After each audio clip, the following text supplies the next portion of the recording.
Jennifer, thank you very much. That was an excellent presentation. I think it really sets the stage beautifully for as the day progresses, if you will, as we dive deeper into both the concept of innovation districts and how it applies here to Indianapolis.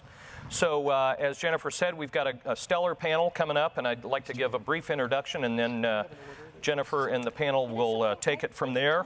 First up, we've got Tom Osha. There's Tom. Tom Osha is with Wexford Science and Technology. Actually, he's based in Baltimore, but we had a great 6 degrees of separation moment last night. I got to tell you, I've met Tom a couple times, but we found out that we both were born in Fort Wayne, Indiana. We both grew up and went to high school in Fort Wayne, Indiana. Our parents both went to the same mix of 2 high schools together at roughly the same time, and both of our families ended up living the latter part of the years up on a lake in north central Indiana, believe it or not. So that's about as ironic as I can imagine. So, and we're both, you know, stellar, good-looking guys and all that stuff. At least I can speak for Tom.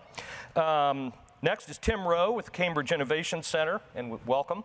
Glad to have you here, and look forward to learning more about CIC. Mike Sullivan with Cortex over in St. Louis, and I'm deeply sorry about the Cardinals, and I want to pass along my condolences, but go Cubs, go Cubs. And then Gintas Savinskis from Air St. Gross. So welcome all of you, and appreciate you all being here, and turn it over to Jennifer. Sure, great. Yes, thank you all. I'm really looking forward to what I anticipate will be a very rich discussion.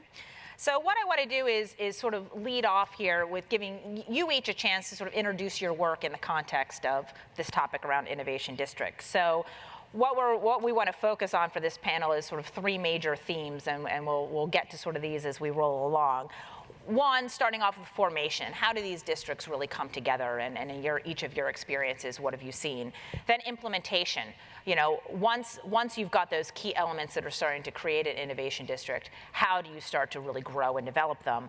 And then finally, getting to the topic of impact. You know, at the end of the day, you know, why are these places important? Why should cities and metros care about the shifting spatial geography of innovation, and what does it really mean to them in terms of their overall economic development? Particularly, I want to focus a little bit on this issue around inclusion. So, Tom, I'm going to start with you.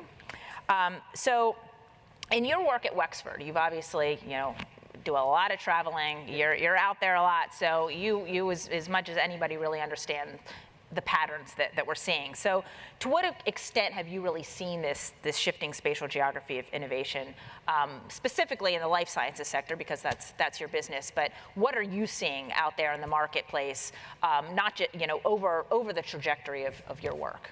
So we're seeing a number of trends that are kind of driving this change. You had a couple of our key cities up there, certainly Baltimore, St. Louis, we're in 12 others around the country. But not only the cities we're in, but cities across the country. Last year I traveled 280 days. So I see, you know, 100 cities. I meet with 75, 80 universities. But what we're seeing, I can put into, maybe for the purpose of this, about 5 buckets. The first, if you remember last year's Life Sciences Summit, the gentleman from NIH, he put up the chart that said NIH funding is about where it was in 2003, and it is not coming back, right? And so what we're seeing as a result of that, and our research shows that to continue to be true, is that particularly universities and academic medical centers, research institutions, are intentionally wanting to bring the private sector closer to them, right? For collaborative opportunities, to continue to build pipelines, and certainly the companies want that for access to talent. So it's kind of one trend that's now causing some of these groups to want to be closer together when traditionally they were a bit further apart, right? To your point about where things are going. The second really is that we are seeing that talent is the real currency of innovation. And so there's an enormous desire to be as close to the talent as one can be. And if I did my math correctly, the point that you put up about STEM, in one of these life sciences-driven markets, 40% of those jobs will require less than a 4-year degree. So what that's going to mean is you have to open different talent pipelines, whether it's Ivy Tech, whether it's Crispus Attucks. What's happening has to be able to create those kinds of pathways. And so we see that being very, very important. The third thing that we're seeing is money is still flowing for startup activities, but it's flowing in smaller buckets than it was before. What that's driving is a need for resource concentration, right? So you have to be able to, you showed the BioGenerator and Cortex, which is shared equipment, shared laboratories. We're also seeing that folks want to come together in these kinds of dense environments. Tim will talk about the CIC model, right? Lab Central is a shared model in Cambridge that does it in life sciences, having a tech shop near. So being in an environment where all of these things can be together is an important trend in resource concentration and capital efficiency. It also takes you from what I call lone wolf innovation, somebody working alone in their laboratory, to more of this wolf pack kind of innovation, which really is where a lot of invention is going these days. The fourth thing that we're seeing is, and we're seeing it in 2 different work groups, is a desire for 15-minute community. Right? And so we're seeing it in the millennials, but we're also seeing it in the empty nesters, right? We're seeing folks that no longer want to be in the suburbs, don't have a need to be in the suburbs, but instead really want to be in these very dense, these transit-oriented, these activated, connected kind of environments. And so there is this desire, people are calling it kind of 17-hour communities, where I can work, I can live, I can play, I can learn, and it's all within about a 15-minute walk or bike ride. And as we start figuring out proximities at Wexford, one of the things that we kid about is, you know, and there's been some great work done on this, goes all the way back to Bell Lab days, but more recently Enrico Moretti has done some stuff that shows how collaboration falls off with distance. Well, you get past about 20 or 30 minutes, and you might as well get on an airplane, right, and fly over there. And so this kind of density really does drive this.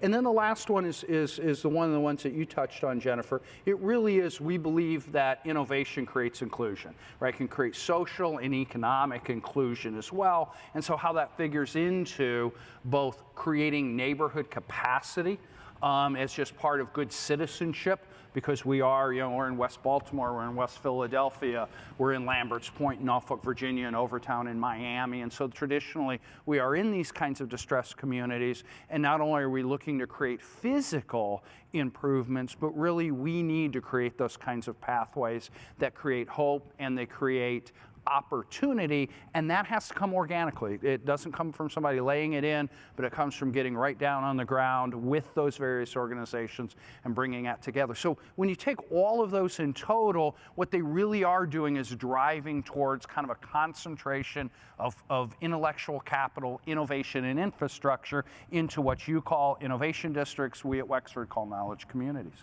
Great. That was fabulous. Tim, sort of a similar question. You opened CIC, a number of years ago, Cambridge Innovation Center, but now you're expanding into other markets. So if you could, one, talk a little bit just about your model and what CIC is. I'm sure many people are familiar with it, but for those who aren't. But also then, what has driven you to expand your footprint and your aperture, and what are you looking for then in terms of how you're making those locational decisions? Thanks, Jennifer. By the way, I just tweeted a really cute picture since we heard earlier how good looking you are. It's now up there. What was that? So, all right, so I'm Tim Rowe. I'm founder of CIC. We're 16 years old. And we started in Kendall Square next to MIT.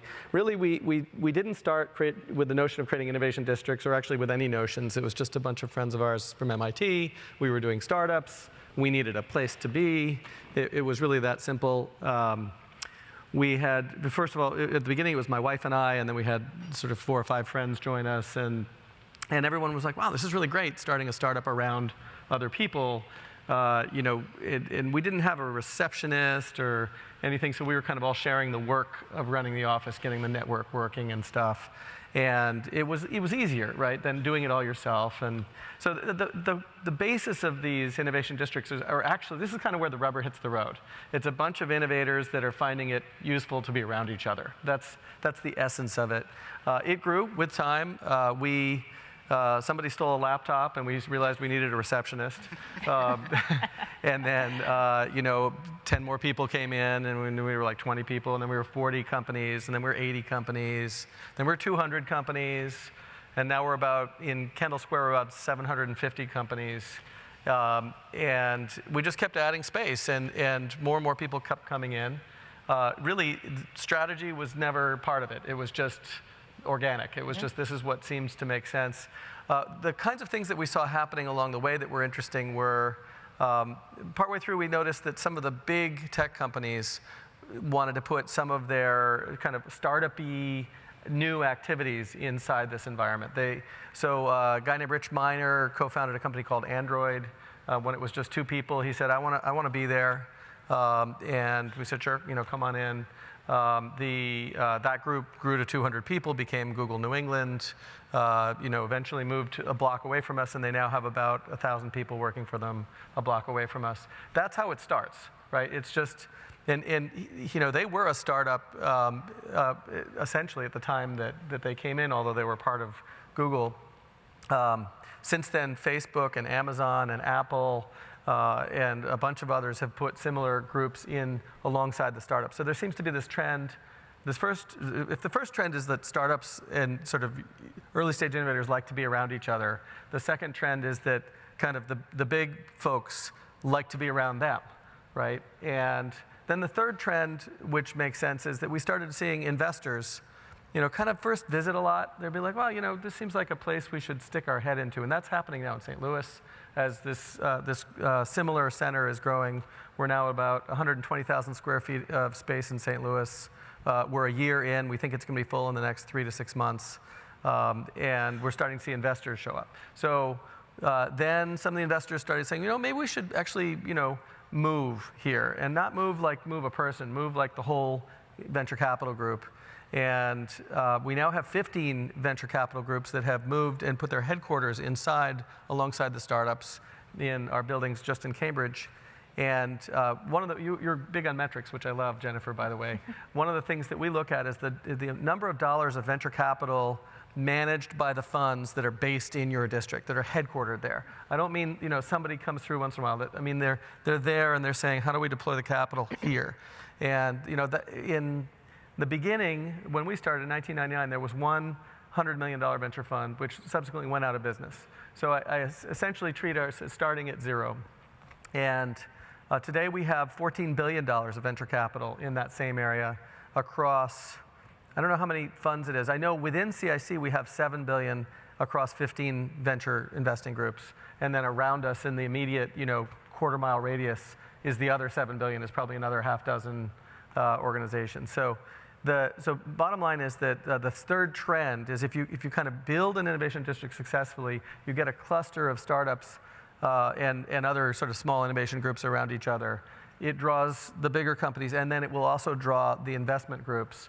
And that seems to happen organically. I remember when Paul Mader, who was the head of Highland Capital, one of the country's biggest venture funds, he was the president of the National Venture Capital Association, one of these sort of big folks in venture capital. He called me up and said, hey, Tim, can I come by and sort of visit your place? And I said, Paul, sure, definitely, this is a big guy.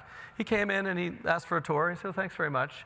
And then I heard a couple weeks later that he had decided to move the headquarters of Highland Capital into our building. And so you can't sell these people. You can't market to them. You can't offer them free space and get them to come. The thing that capital is interested in is opportunity. And so what you have to do, in my view, is an opportunity that you have with innovation districts is if you concentrate the activity you already have in a very visible place, in a very findable place, and frankly, a very beautiful place. It should be something which is where the Google folks come in town and they say, wow, we want to be here. This is cool, right? If you do that, then the capital will just naturally show up. and concentrate itself. And as these parties come close together, there's this, we're not the scientists, but we've been reading about this and hearing from people like Jennifer about this. There's this thing that they call the proximity effect. The proximity effect is simply that you work more, you collaborate more with people who are physically near you. There's been a whole bunch of studies on this over the years, and they all say the same thing. But my favorite is an old AT&T study at Bell Labs, where they looked at the scientists in their research labs. And they found that the scientists who had their desks on the same corridor of the same floor of the research lab coordinated about 10% of the time. And if the scientists' desks were on opposite corridors of the same floor, they collaborated only 2% of the time.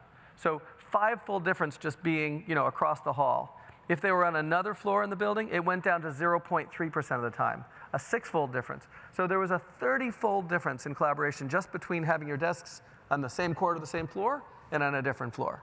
That's human nature, and all the other studies bear this out. So what innovation districts are at their core, I think, it's a proximity engine.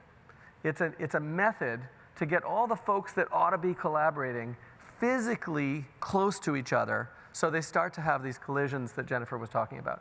And you can goose it. You can make it work better with the tech regular stuff they do in Eindhoven, or the venture cafe stuff we do in our locations.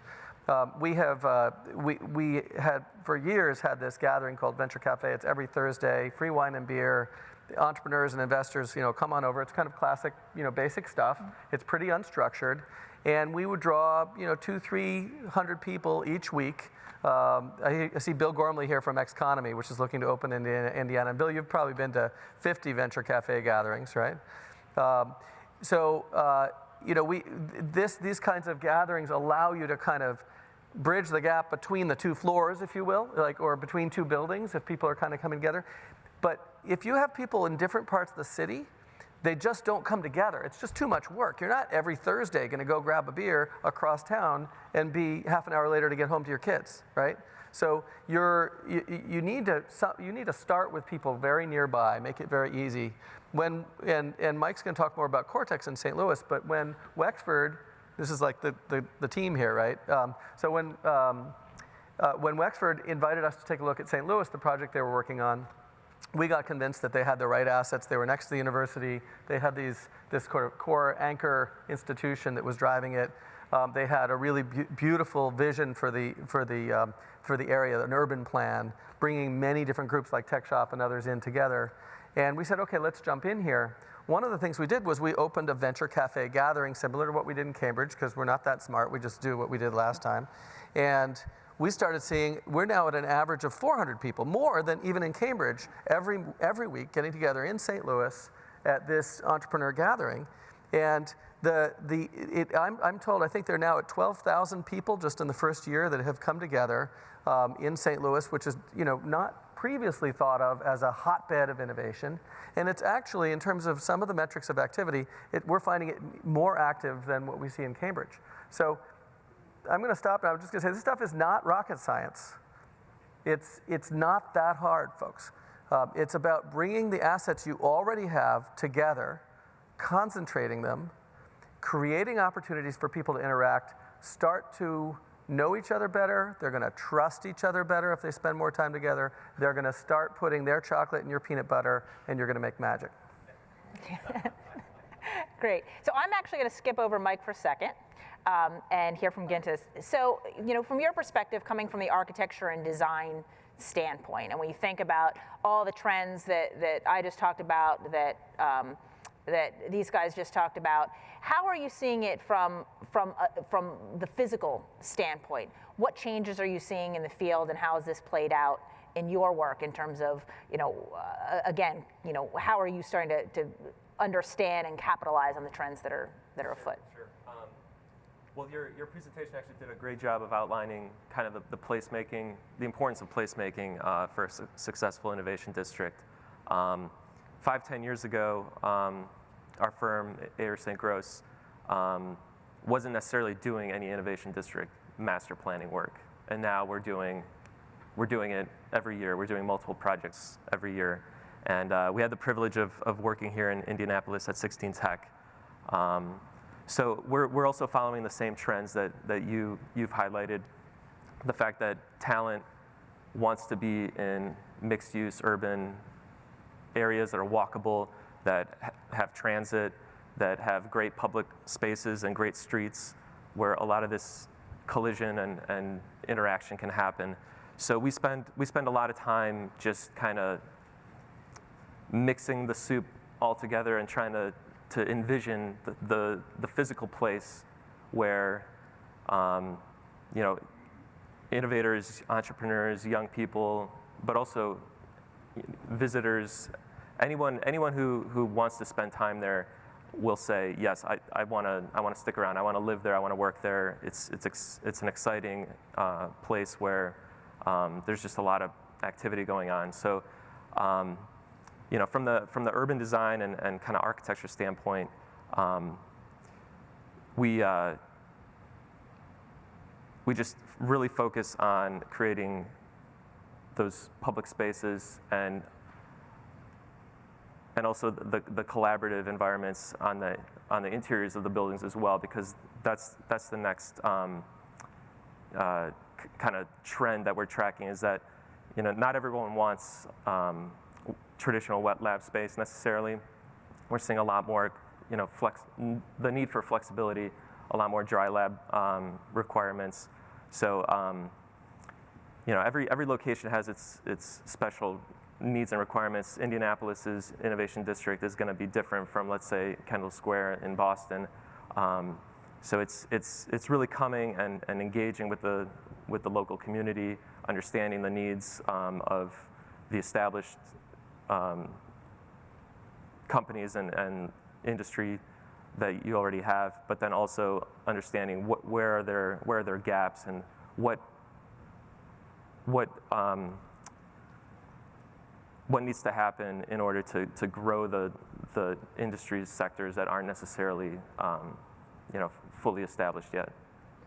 Great. All right, so Mike, I think we've gotten to kind of the broad view of what you all have been seeing in the market and how that's affecting and being affected by your individual work. So I want to bring it to ground a little bit, talking about a particular place, St. Louis and Cortex. And if you could talk a little bit, focusing on this theme of formation, if you could talk a little bit about the driving forces behind Cortex, how it came together, why it came together at the time that it did, and what do you think the most important factors were in its success to date? So Cortex was formed in 2002 by Washington University, Barnes-Jewish Christian Hospital, UMSL, and St. Louis University. And we're kind of the hole in the donut. All of these major assets were all around us, but we were an old industrial warehouse area that didn't have much economic development. It wasn't a feeling of safety, and there really wasn't much promise.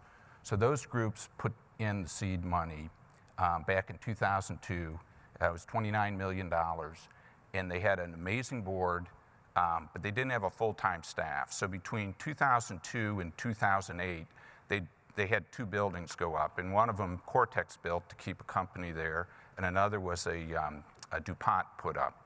So in 2008, they took a look at it and said, if this is going to work, we really need to take a different approach. And so they did a national search, and they brought in my boss, Dennis Lauer, who had done 2 research parks. And what Dennis did was several things. He got everyone on the same page, and he also bought his Rolodex. So first thing Dennis did was bring in people from outside of St. Louis. We had plenty of developers who could build life science buildings, but we didn't have anyone that did research parks. So it was a bit of a sales pitch, but we got Wexford Science and Technology to come and look at it. And we were their 9th park. They'd made mistakes, they'd learned a lot, they looked at us, and they said, this is a great opportunity. The next thing we did was we brought in Ayers St. Gross, and we took 12 months to do a master plan. Before we were going to do 200 acres of life science buildings. Guess what? After the first 6 years, we built 2 of them. We had a few acres left. So after going through that process, we're all on the same page. We added the retail, we added the residential, and Dennis basically repositioned us from a real estate play into, it has to be, as Tim said, somewhere you want to be. And we developed what we call the programmatic side of it, okay? There were all these points in St. Louis that just needed connecting. And what little have I seen here in Indianapolis, you have the same opportunity here. But you need a group, and we're a not-for-profit, to bring all the parties together to see the end goal. So $29 million wasn't enough to get us started, and we have to purchase our property and so forth and so on. So it takes time.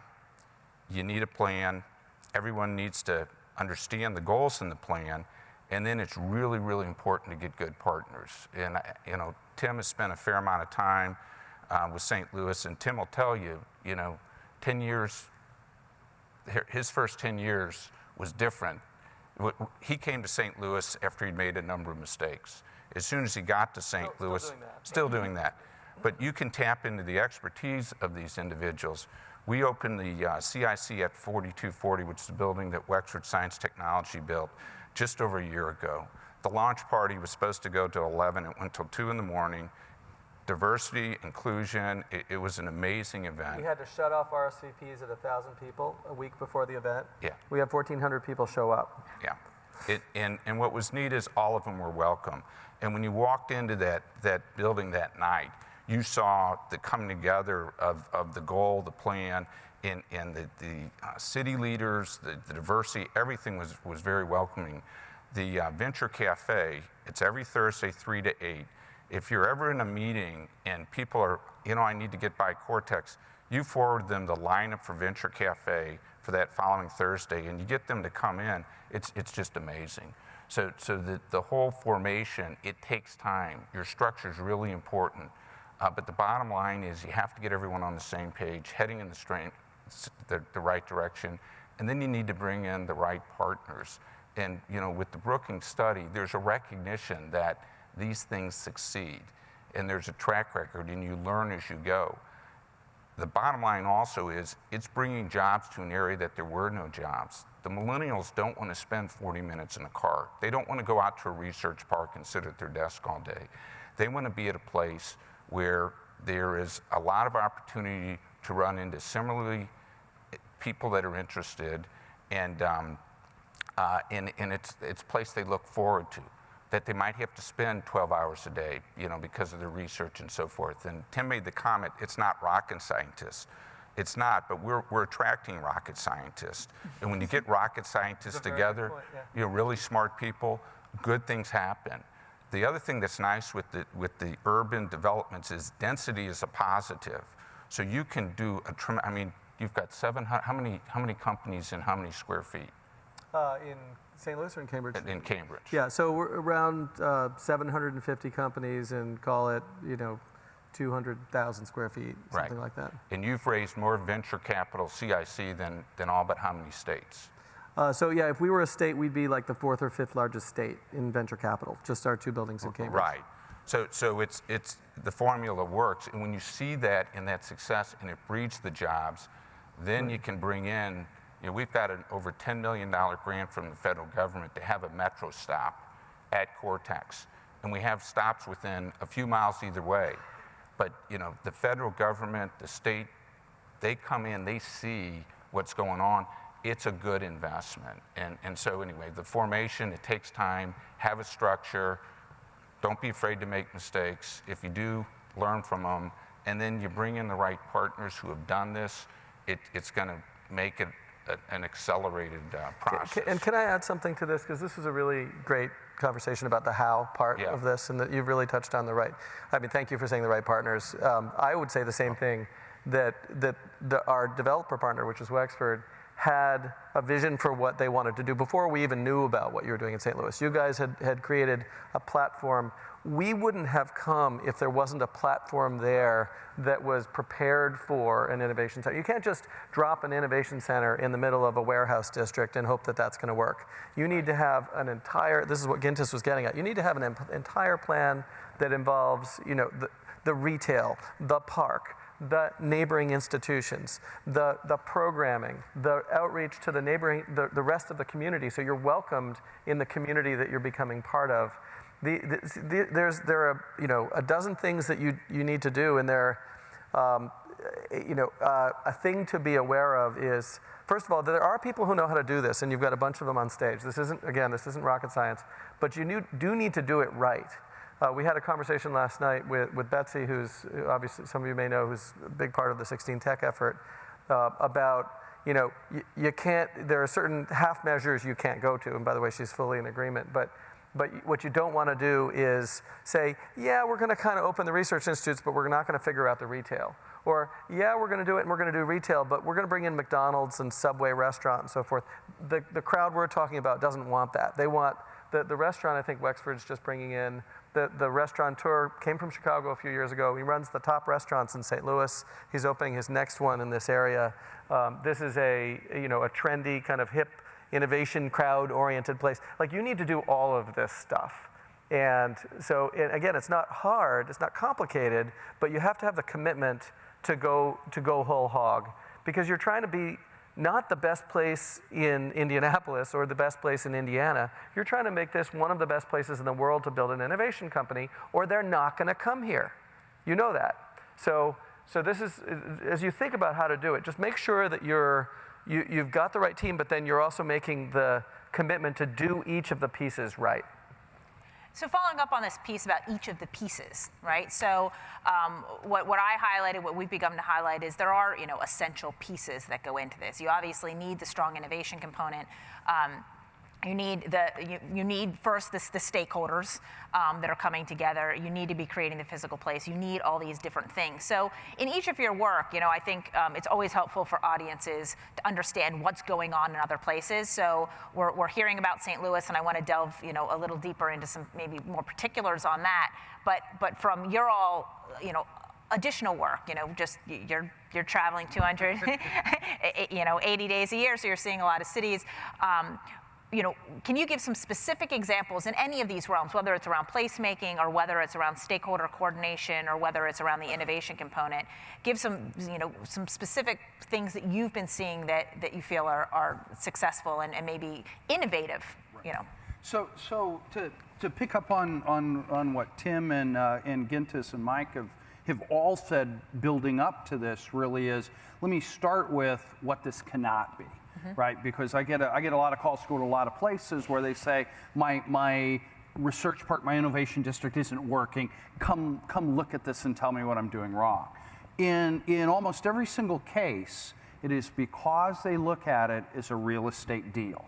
And so for them, they're looking at it, I have this real estate, we should put something here. In some cases, it might be proximate or adjacent to an anchor institution, but just put something there and we'll hope it goes well. In the cases where this works well, it is because it is not about the real estate. So as you look at the progression of an innovation district, and actually I've got a slide I use that shows this, takes you from innovation districts 1, 2, 3.0. What you've got up there is roughly 2.0, right? Once you get to 3.0, as you go along the line, the complexity isn't in real estate or physical space.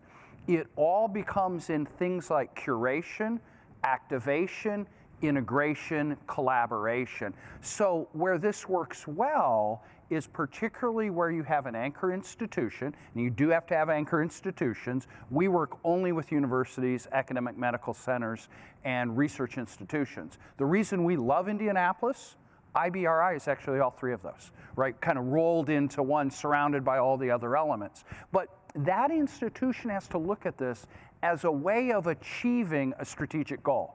The civic and business and corporate infrastructure need to look at this as a way for that metropolitan region to achieve a specific goal. Might be expanding a research enterprise, bringing companies closer, unlocking the entrepreneurial spirit of a community, creating economic and social inclusion, hiring better faculty, keeping the students, right, that go to IUPUI or Indiana or Purdue or DePaul, or I'll say Wabash for David Baroker to be equal here, but to keep them from all these institutions in your state, in your region. That requires a lot of attention to the programming, to to the right retail, right, to the right kind of activation, the flows of people. Air St. Gross and Gintis has done brilliant work as we're imagining what 16 Tech can be and how people will flow, right? How you flow from the medical district and IUPUI and the central business district and the high performance engineering cluster up around the Speedway. How do people flow and interact with all of that? Where do you get your programming, your wonderful things like the Venture Cafe? How does it bring folks together? How do you get that talent unlocked out of the schools, right? Crispus Attucks into Ivy Tech, into an IU, and how does all that fit? Once you do all that, honestly, then figuring out the real estate pieces, the traditional development pieces, is the easy part. And so what I tell a lot of folks is, anybody can build you a building. Anybody can build you a beautiful building. And it can be a full building. But unless you've done all the things that we've been talking about today first, that building will not be taking your innovation district or your region forward in the way that you want it to. Can I give a kind of a fun example of this? So I was asked by the State Department to give a talk in a country in the Mideast, and I won't name which one it was to protect the innocent. And they had decided that they had read, I think, probably all your reports, and they decided that they were going to create an innovation district. And they called it the Knowledge Oasis. It's a sort of a tie to the local, notion of somewhere in the middle of the desert, you've got a place, beautiful place with some water. And so they decided to put it in an actual oasis that was an hour away from their main city with desert in all directions. This is not a metaphor, although you can use this as a metaphor. And they actually built a 200,000 square foot beautiful building. I could have died to have this building in any of our locations. This is like the perfect building. And what they spent on it was, I can't imagine what they spent on it. It was gorgeous. And they probably got the right architects and everything. And they had one startup company in it. That was it. 200,000 square feet. This had like 5 people. And it's because they missed what Tom just said. I don't know what they were thinking, but it's not about the building, it's about creating a community, right? And what goes into creating a community is all of the pieces that make communities healthy. So, in St. Louis, they're going through challenges in some parts of St. Louis. You're familiar with the challenges in Ferguson. It's interesting to note that the Ferguson Commission has been meeting every week, as I understand it, at the Venture Cafe. What they've said, which is across town from Ferguson, and they said, we want to think of this as an innovation problem, not as a political problem. And this is the place to go do it. And if that's happening, it's working, right? You know that if these are the real problems that the community is facing, and you're part of the problem solving and the solution creation, and you're building the links so that they'd be willing to do that, then you're starting to form the foundation of a community. And how much does this, just to follow up on this point, because you do work in a lot of different markets, how much does this vary from place to place? I mean, on one hand, you want to take what you know works, right, and apply it to other markets. At the same time, every place is different. So how do you sort of tailor your model, and how do you figure out, culturally how places differ and how you can be responsive to that? And again, as you might have, perspective on this from the place and design perspective as well. Sure.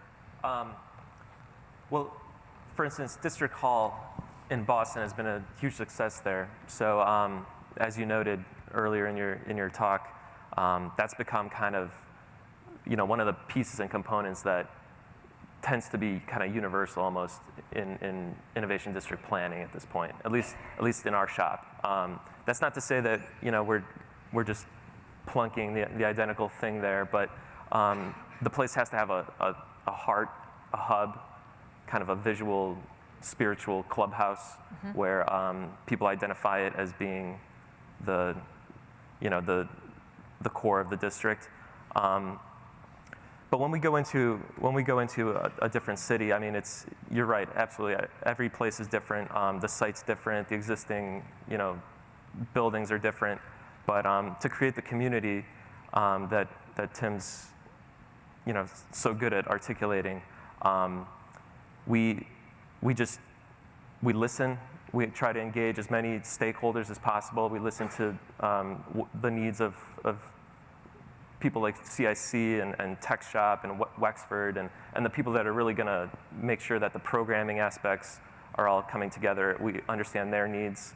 And then we also try to really understand the strengths and weaknesses of the existing kind of innovation ecosystem in each different city.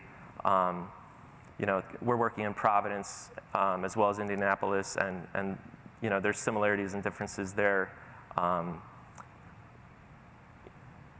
The 16 Tech site, we want to view it as somewhat as a blank slate, but we also want to maintain some of the kind of gritty character and existing kind of urban quality of it, because in a way that's also what young millennial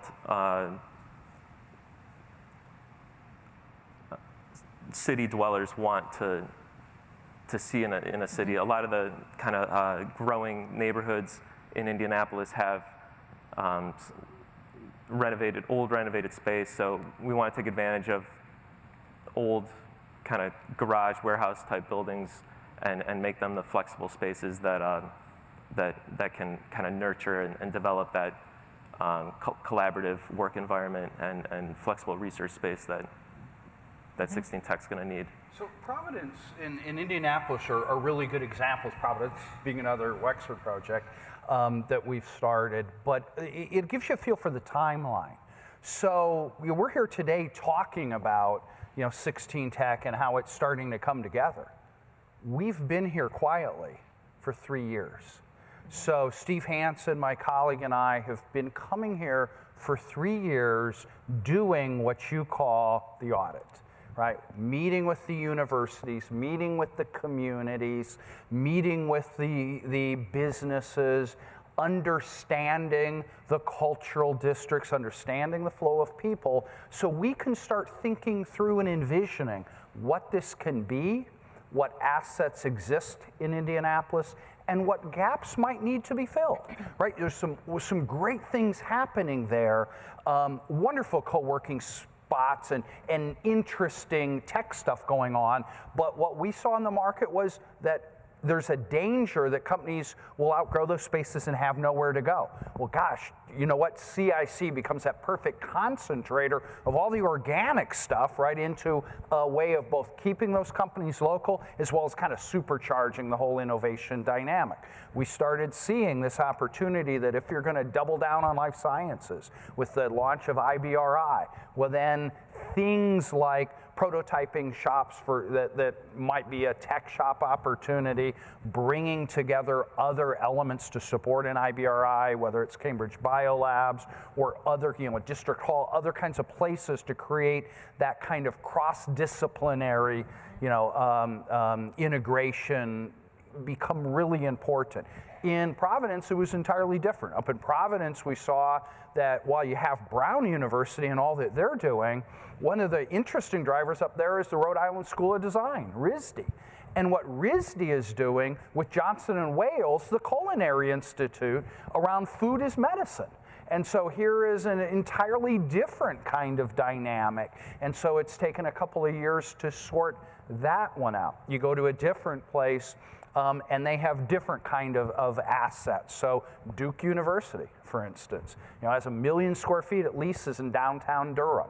But there's no sense of integration, there's no sense of presence. How do you create that? And so been talking about what does that area need. One of the markets that I've spent some time in, although we don't have a project there, is Austin, Texas. Now, everybody in this room would probably say they've seen Austin on a list of top innovative cities, and it is an innovative hub.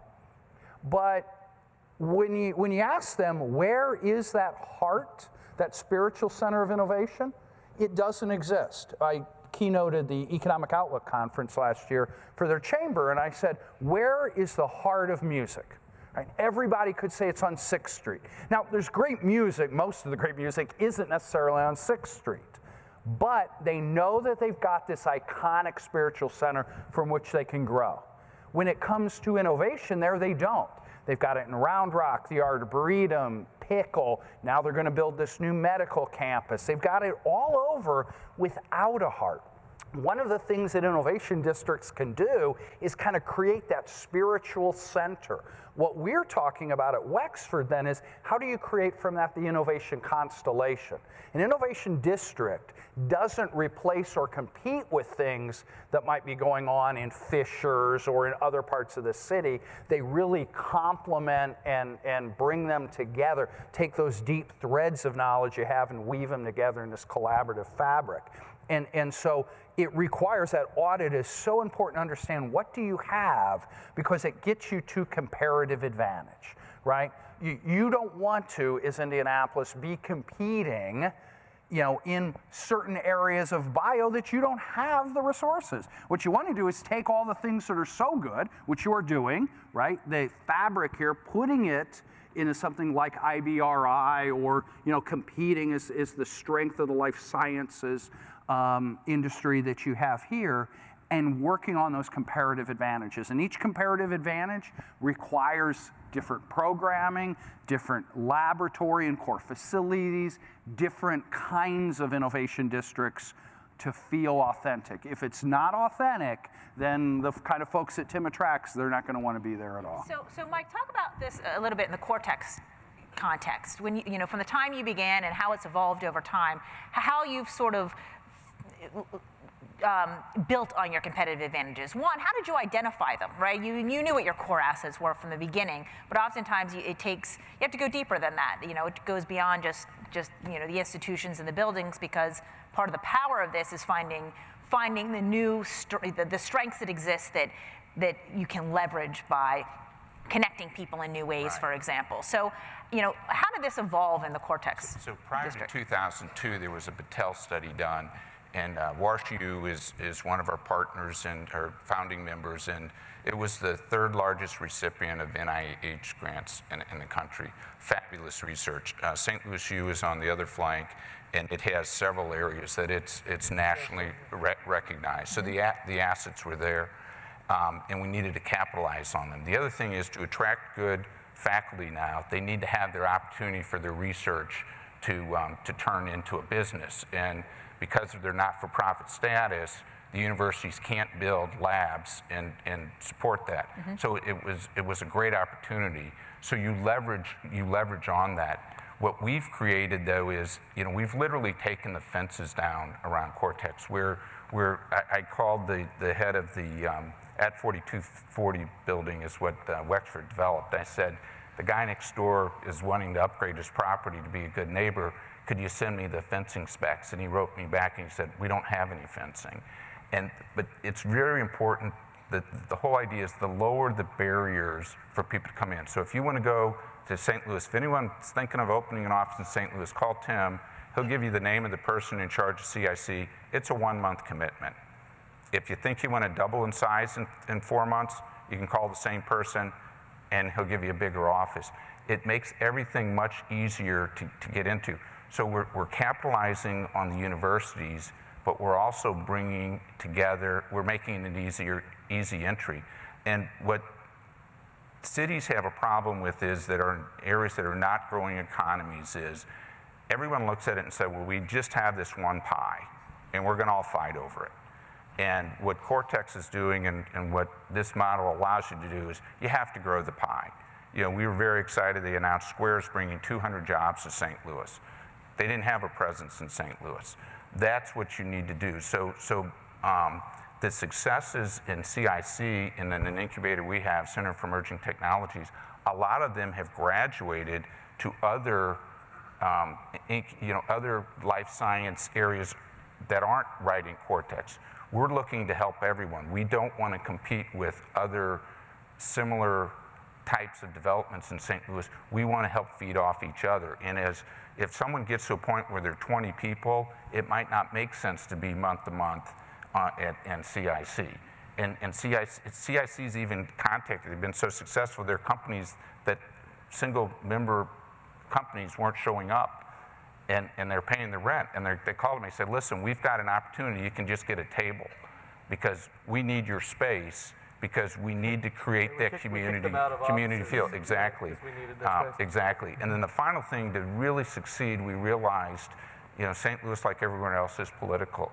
And everyone had to trust us. When we said inclusion, when we said everyone's welcome, we needed to deliver.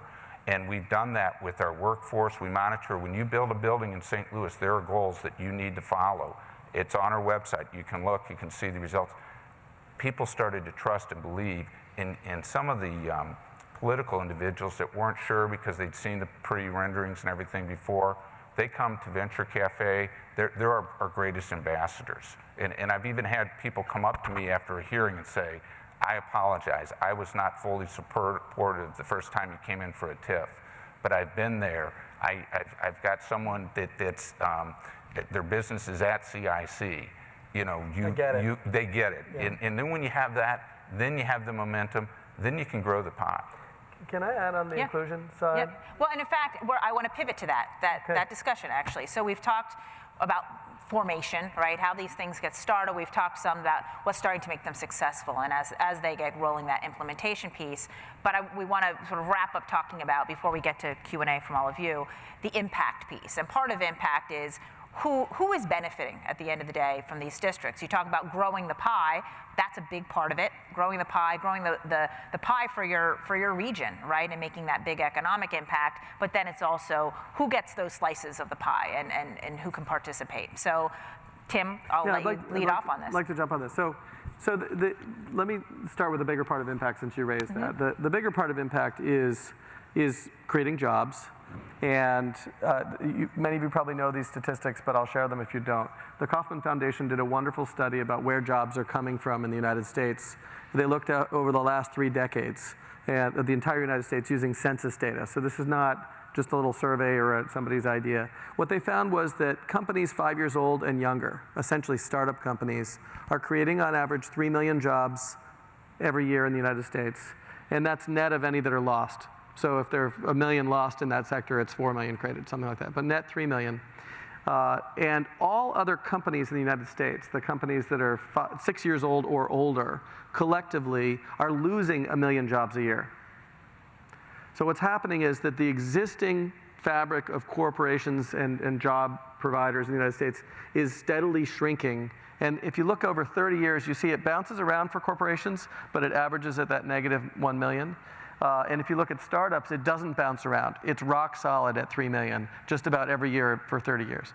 So what's happening is that our economy is renewing continually. This is not a new thing. It's just how it works.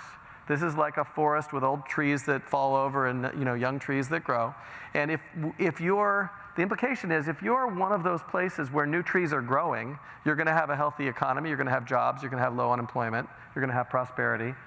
And if you're one of those places that's not producing the next generation of companies, and it's not evenly distributed, as I'm sure your research could highlight, then you're screwed, right? Because what's happening is your existing jobs are slowly going away, and the new jobs are not coming in.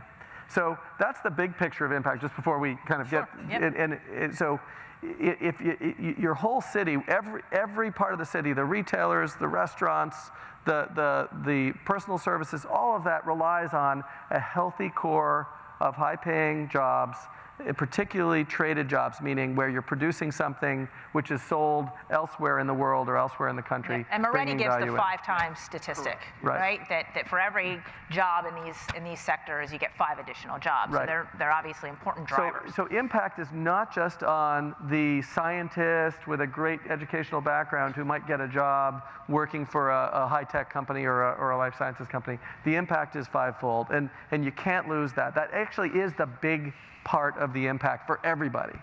Okay. However, we have a challenge in this country that there are parts of society which are not getting to play directly in these higher value jobs as well, right? And so we had an interesting conversation last night about what is the role of innovation districts being proximate to communities that are struggling, to communities that are disadvantaged economically. Is the closeness an important factor? And we concluded that the closeness is necessary but not sufficient. So if you have your innovation jobs in some science park, which is half an hour out of town, that you got to drive to, you lose the possibility of closer. It becomes much harder to link those jobs and those opportunities to local communities. So it is probably the right thing to try to find a way to have those innovation jobs close in and close to your communities that may be looking for, maybe needing support.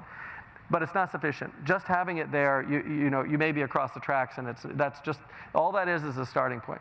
So the second layer, and this is something that we've done very effectively in Cambridge and in St. Louis, and I think it will work equally well here, is to start to create, and you have to proactively build bridges. These are bridges through programs that are known in the community or become known in the local communities that actively are bringing people across that divide, right? So I'll give you a couple of examples. So CIC runs the second largest internship program for high school students in the city of Cambridge. The largest is run by Harvard. And what we do is we encourage high school students, and they're almost all of color, incidentally, to come in and do internships with startups. Now, the interesting thing about an internship with a startup is the average startup at CIC is 3 people, right? So when you imagine the high school student coming in, they're a quarter of the company, right? And where, the classic internship that you hear about, and I don't know what Harvard does, but you come into Harvard Medical something or other, and they're going to say, we got to have you file these, patient records or something like that. I kid you not, I heard a story where one of these kids come into this company, and they said, hi, this is what we do. We're trying to figure out what you should do. We think you should handle Asia. Get on the phone and sell our product. Well, the opportunity for a kid who's trying to learn about this world is fantastic with startups. It's just a completely different kind of interaction. You're also working directly with the CEO and founders of these companies, so the opportunity for really personal mentorship and connection is deep. So this is one example. The only other example I'll give, because it's relevant, is we have a new program these are independent programs that we support. We provide the free space and access to the startups for jobs. It's a group called Resilient Coders. It's in Boston. It works exclusively with kids adolescents who have been in the prison system, and they're almost all of color, and it teaches them coding skills. And what they've been finding is that it works great, that these kids they had not a lot going for them, and they can pick up these skills. There's a tremendous demand in the workforce for people with coding skills, so they can get real jobs and high-paying jobs relatively quickly through the process. It's won 3 big awards in Boston. It's doing great. We expect programs like this this is part of what we talked about. It's not just buildings, guys, right? It's what you layer on top of the buildings that makes impact. So let me layer on that another example, because you actually had part of it up here, is in Baltimore, right? And so our project in Baltimore with the University of Maryland, Baltimore is in West Baltimore. It's not very far from where there was a lot of trouble. And one of the challenges has always been, how do you not only create capacity, but how do you also create trust? And so you talk to any university, and they'll tell you if a child is not interested in any of the STEM disciplines, by the time they get to university, they're not going to get interested in them at university. And so what we've wanted to do is we want to demystify, right, what these kinds of environments are like, right? They're not scary environments. They're not only for those coming with an MD or a PhD or a graduate degree, but there's opportunity for all. So we're actually coming up on, given this time of year, trick-or-treating, right? And so Steve Hansen and the folks at the University of Maryland, Jane Schaub, have created this environment where the kids from the neighborhood schools come and trick-or-treat at the biopark. Now, these are kids in elementary school, but they come into the building. They meet scientists who are all there, right, giving out candy and in lab coats and kind of talking about what they do. As you get older then, in middle school, there's opportunities where you come into the building and someone like Bill Nye, the science guy, is there, right, showing how science can be fun and interesting and engaging. As you get to high school then, there start to become opportunities at Vivian Thomas High School, right, which used to be one of the worst performing high schools in the city of Baltimore, is now one of the best performing high schools. It has been taken over, if you will, in such a way that the community has come together. The new Southwestern Partnership has come together. The University of Maryland and the Baltimore City Community College, BCCC, have kind of all come together and created this pathway. So you come into the school And as you graduate the school, you are guaranteed selection into the Life Sciences Institute, which is the one you're referring to, that Jennifer's visited, that we have on the second floor of one of the buildings in the UMB Biopark. And it's run by a wonderful person, Dr. Kathleen Kennedy, who has created the opportunity for these students to have internships with all of the companies. Very much like what Tim said, you come into the internship, it's a whole lot more responsibility than internships were when we were kids, and they were mainly paperwork and answering telephones. But it works two ways. It both gives the students opportunities towards employment, but it also gives these growing companies access to the latest skills, and in some of these startup companies, access to elements that they might not be able to have in these fully stocked labs. As you come out of BCCC, you are guaranteed admission to the University of Maryland's Medical and Laboratory Technology program. Now, what makes all of this beautiful? It is all within that 15-minute community. It requires no transportation, right? It is all within. It's all within this walkable opportunity, creating a pathway for these kinds of folks. Now, I'll give you two statistics, and then I'll stop. The first is that the average age is 28 at BCCC. So not only are you having kids who are actually coming, out of a traditional high school right into the community college, but you have this entire other element of adults and older folks who have been displaced from the traditional manufacturing economy or from traditional jobs, now with a pathway into this new economy opportunity kinds of jobs. The second has been what it really means to have hope. When the program started, 90% were employed, right? Either by a company in the biopark or one of the companies in the Baltimore life sciences environment. 10% went on to a 4-year degree.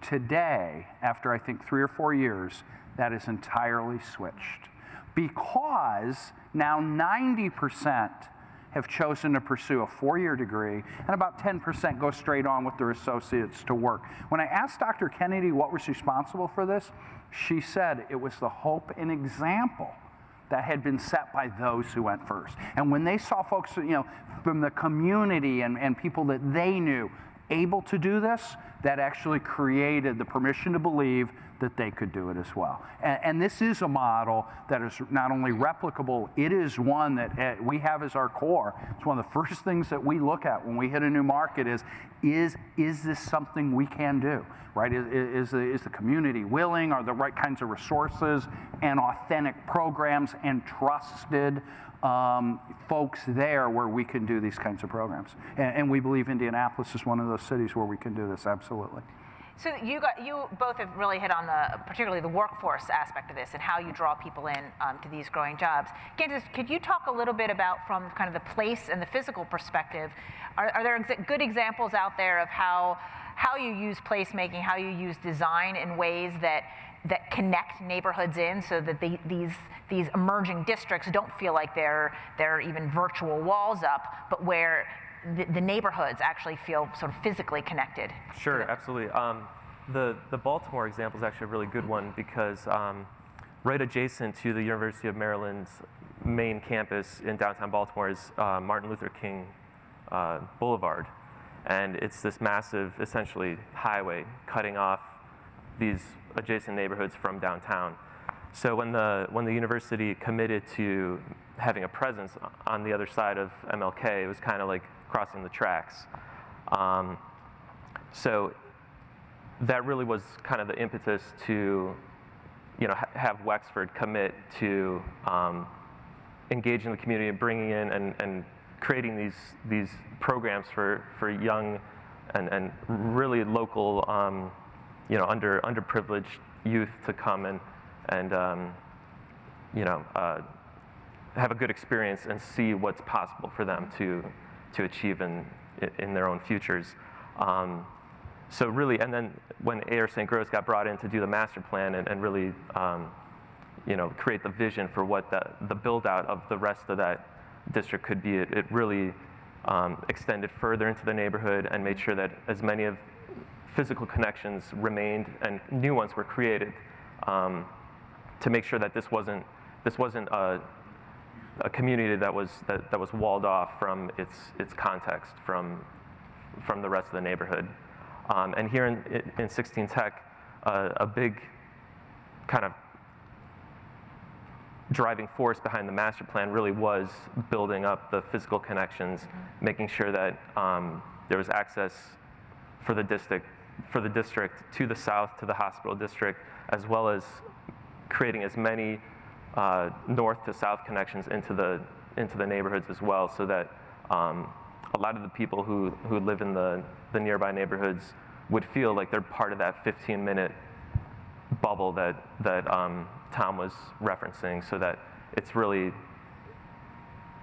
the tentacles of the district kind of expand and touch as many people as possible and create the connections necessary for the whole ecosystem to really take off.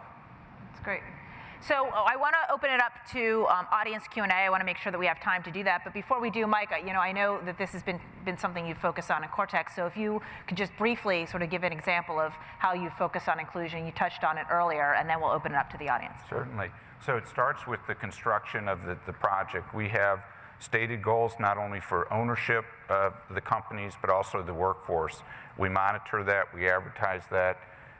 We were fortunate enough to land IKEA as a retailer. That was 500 jobs, and then 300 permanent jobs. The 300 permanent jobs went through a city agency to fill those positions. There are 29 aldermanic wards in St. Louis, and I was with the person who had the group up at the grand opening, and I said, how'd it go? He said, phenomenal. They had at least one person for every ward had gotten a job. So that's a big item. The other thing is Tom, you mentioned work, play, live. We've added learn, and that learn is really, really important. Because if someone wants to be a rocket scientist, they can't decide their senior year in high school. So we're actually getting involved in the grade schools. We're working with a tech shop to do programs where they go out to these rec centers, it's called Rec to Tech, where they help individuals in these communities get interested in the maker type of equipment.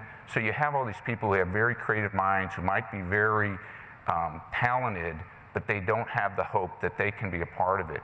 And so that's the other thing we're reaching out into the community on. Great. So we have mics here and here. I'm sure there must be some questions for these guys. So if you want to stand up to the mic and we'll get going. All right.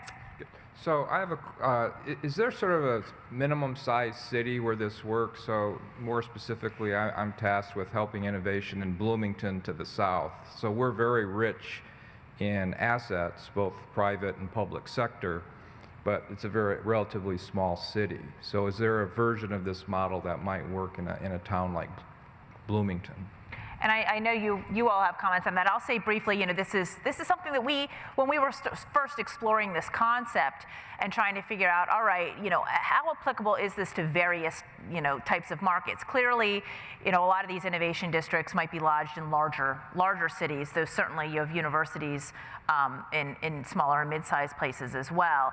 And I think, this comes down to they look very different in different places, just in terms of maybe the size of the asset base that's there. But I think it also means that there's a democratization. I think as innovation expands and becomes more ubiquitous, more places can play in this arena. And I think every place needs to sort of figure out what these trends mean particularly for them, because certainly a smaller city isn't going to rise to have a Kendall Square, but they might have their own set of innovative assets that they can leverage in different ways.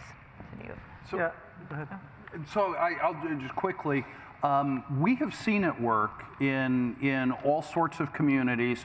For us, we believe that the number one thing you need to have is an intellectual anchor, right? Certainly you have one of those in Bloomington, one of the best in the country. And Jennifer's right, while you may not have everything that the Bruce Katz Voiceover talked about transit orientation. You might not have enough density to have something like a full-blown CIC.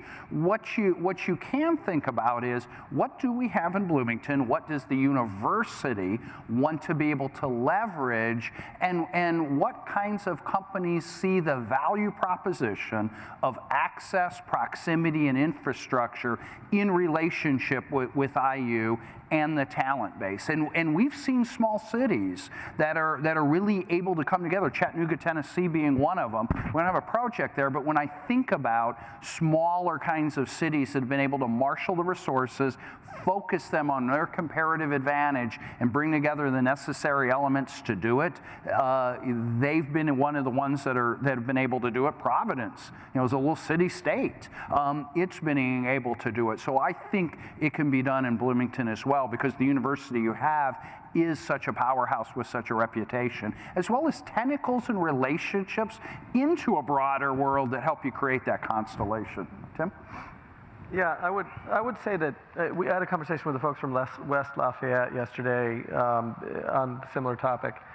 I think that we're seeing all across the world smaller communities and larger communities creating shared workspaces. It starts with co-working typically in the smaller towns, and they are creating a sense of community and sort of a contact point.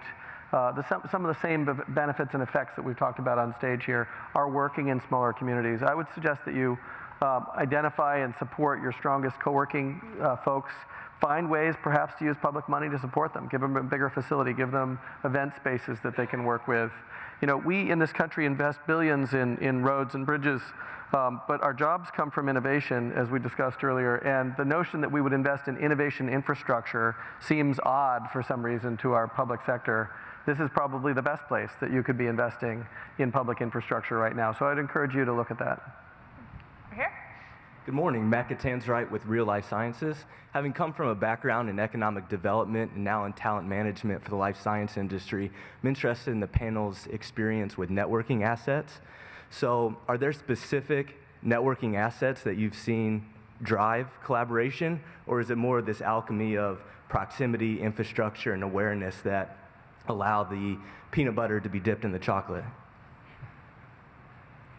You've got Venture Cafe. Why don't you Yeah, go first? I mean, I would say that there isn't a single right answer. There are lots of right answers when you're talking about building the connections within a community. I kind of alluded it to earlier that I think that the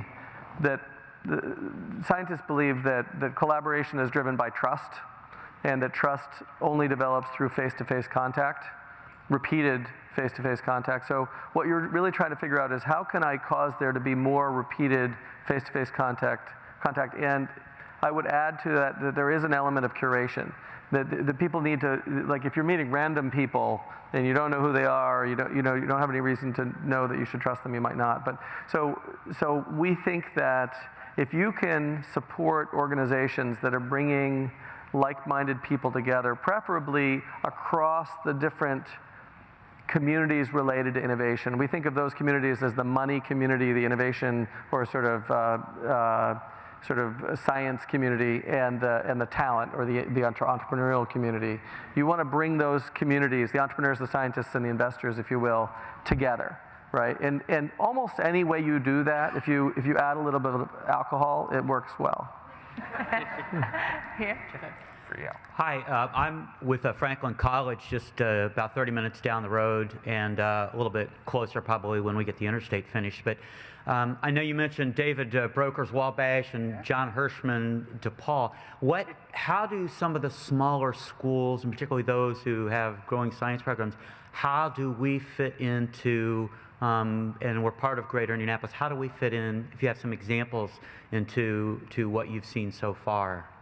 Sure. So, and I didn't mean to slight Franklin. Oh, no. It's all good. But so one of the things that we're seeing is, while you may have a dominant institution, right, that's kind of the partner to get this started, when you think about business growth, right, when you think about companies that are starting to get to that first big fundraise and are starting to rapidly move up the expansion scale, much of that expansion doesn't come by just adding, in life sciences particularly, just adding more scientists, right? But it starts to come by bringing in marketing, right, and accounting and human. When you're starting to have a company, you now require a real set of skills that come from a lot of other programs and a lot of other institutions. So the one thing that we're seeing a lot of is as companies expand, much of the expansion is starting to come from liberal arts institutions as well. In other markets, for this really to be authentic, you need the participation of everyone. I'll give you a perfect example in Durham, North Carolina.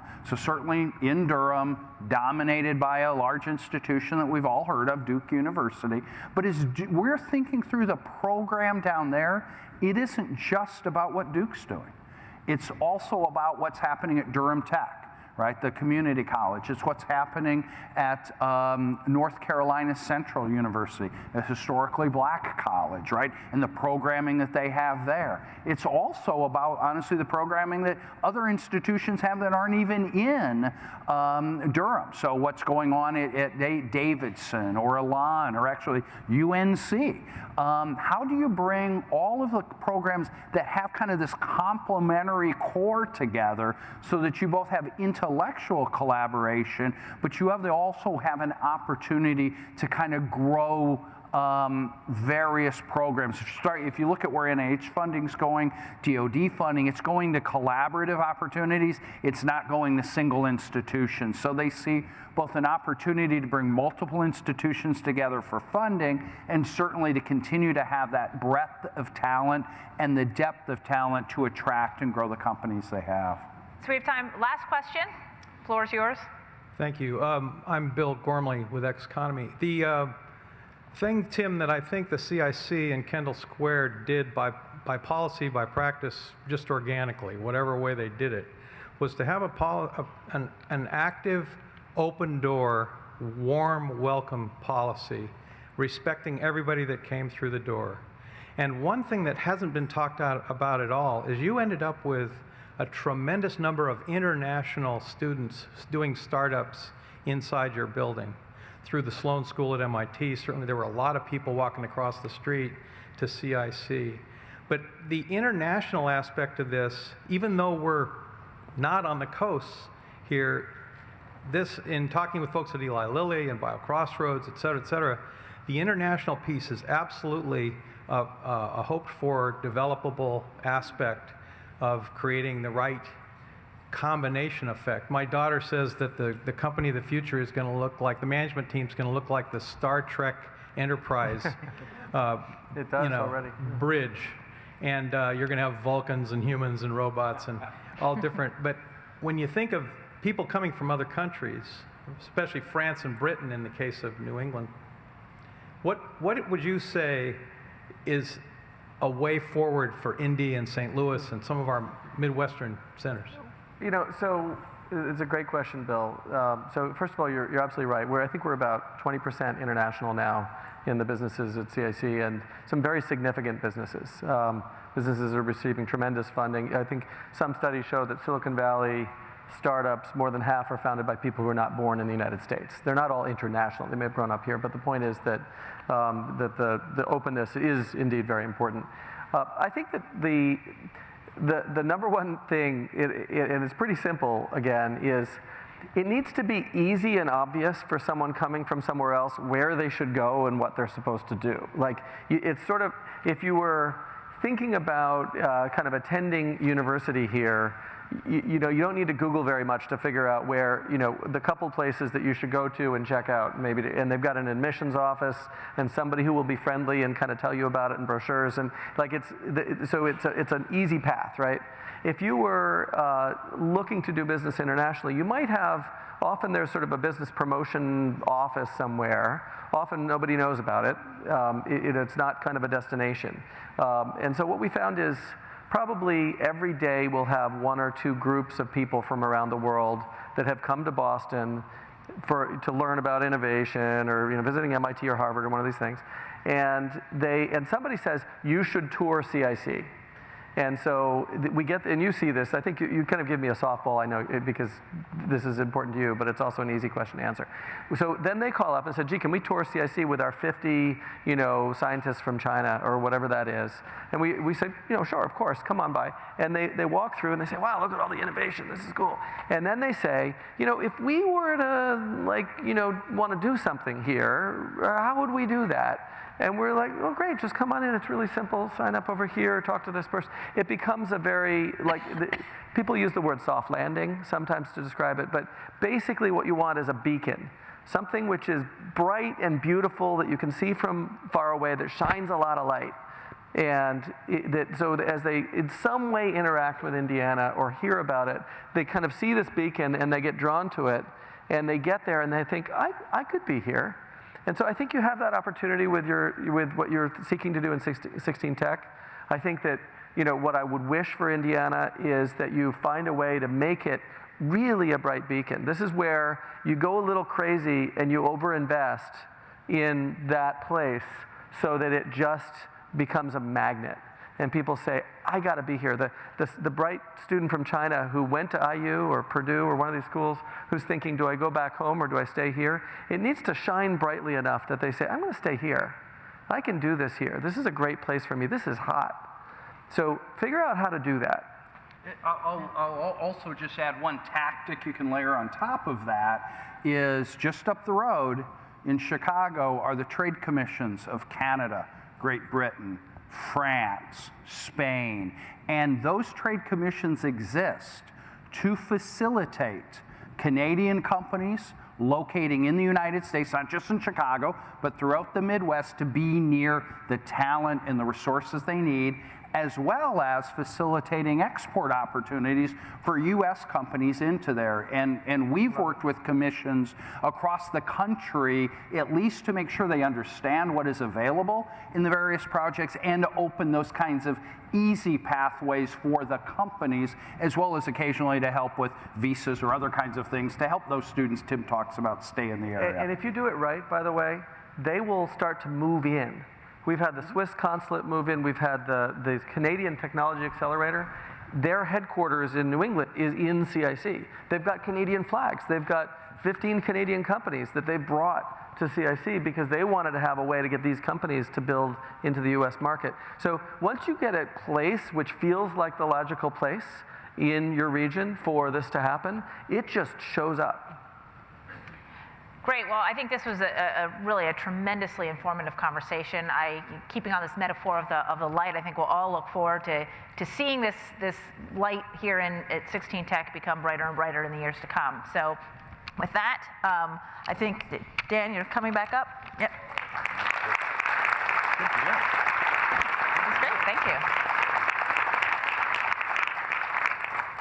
Wow. Now, check your pulse. Is it racing?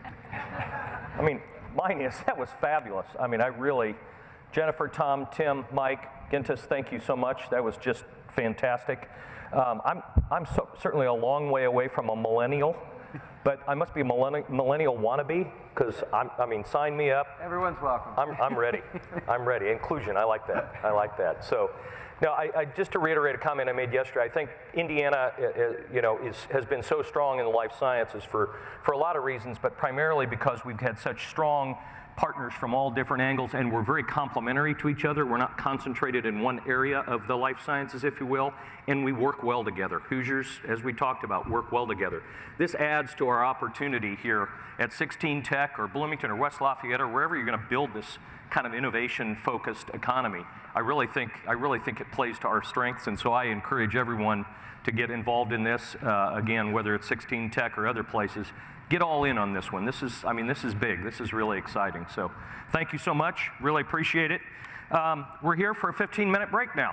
So we're running a few minutes behind, but we've got time built in. So 15 minutes, grab a snack, a smoothie, and we want everybody back here, if we could, at 10 after 11. And we're going to start promptly at 10 after 11, and it's big because we got the Watanabe Life Sciences Champion of the Year Award. So have a good break. We'll see you in a few minutes.